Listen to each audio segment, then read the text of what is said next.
today's video, I just want to share with you ang kaganapan kung paano natin sinalubong ang December! Yes, may pagsalubong talaga, friend, kasi sobrang daming major occasions ang kailangan natin i-celebrate sa buwan na ito! Aside kasi sa Pasko, friend, this month din ang birth month ng ating Diyosawa at ng ating motherhood. But wait, there's more! This month din natin i-celebrate ang aming 7-year anniversary bilang magjowa!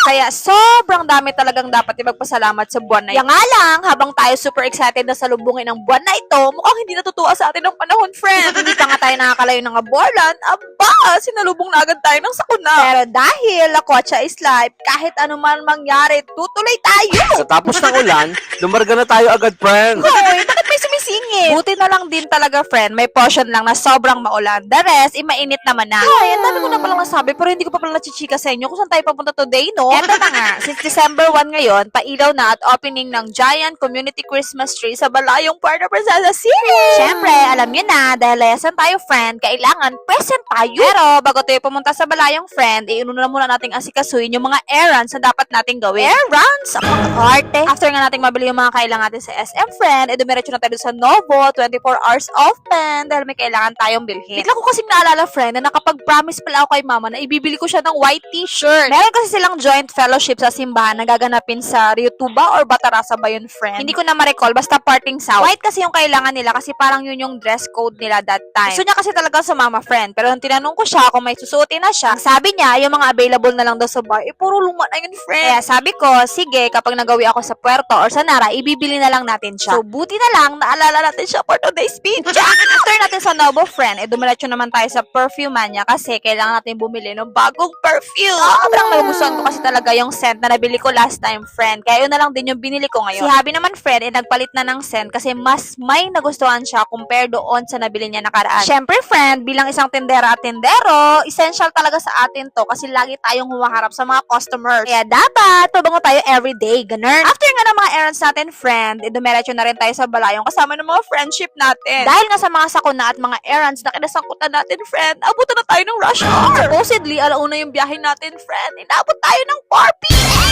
Kaya, ang siste, nahirapan tayo maghanap ng paparkingan natin, friend, sa sobrang dami ng tao. Buti na lang, friend, God is good, naabutan pa rin natin yung pinaka-highlight ng event.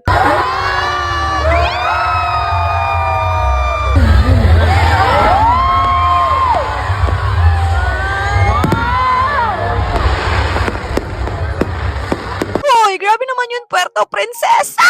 Grabe, friend. Sobrang worth it yung pakikipagsiksikan sa mga madlang people. Imagine, friend, almost 7 minutes ang fireworks display. Bongga! Sobrang worth it ang pagpapawis ng kilikili at ng singit natin. After nga ng event, friend, ay miss ka po na rin kaagad yung mga friend ninyo kasi nakaramdam na tayo ng gutom. Sumaya ka nga, friend, at tsugi ka naman sa sobrang gutom. Uy, hindi! Kaya, para hindi mangyari yon, ibumiyahe muna tayo dito sa Robinsons kasama yung ating mga friendly para kumain. Kaya lang, habang naghihintay ay may isang bata na po ang nagtatantrums dahil gustong magpabili ng laro.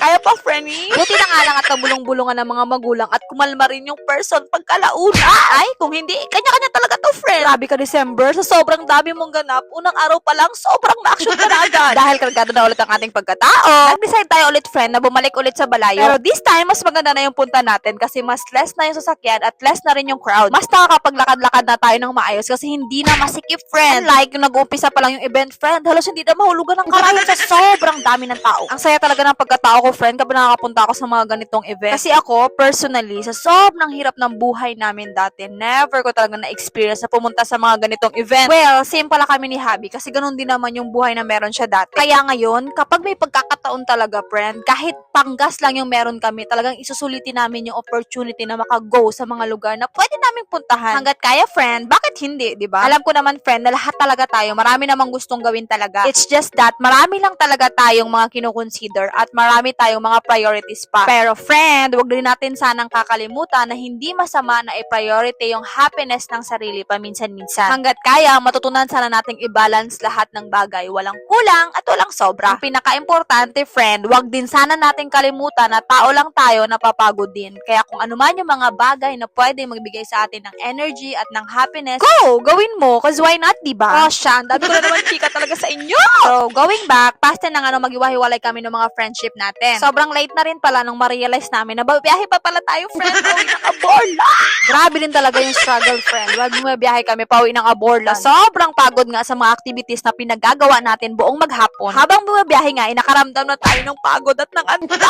Kaya, ang ginawa ko, friend, para mawaglit sa isip ni Habi na naantok na siya, itinukis ko ng tinukis talaga siya, friend. And as always, thank you, Lord, kasi nakauwi tayo ng safe and sound. So far, sobrang worth it naman ang buong maghapon. Looking forward to more lakwatsa and travel bago matapos ang taon. O siya, till next vlog. Bye!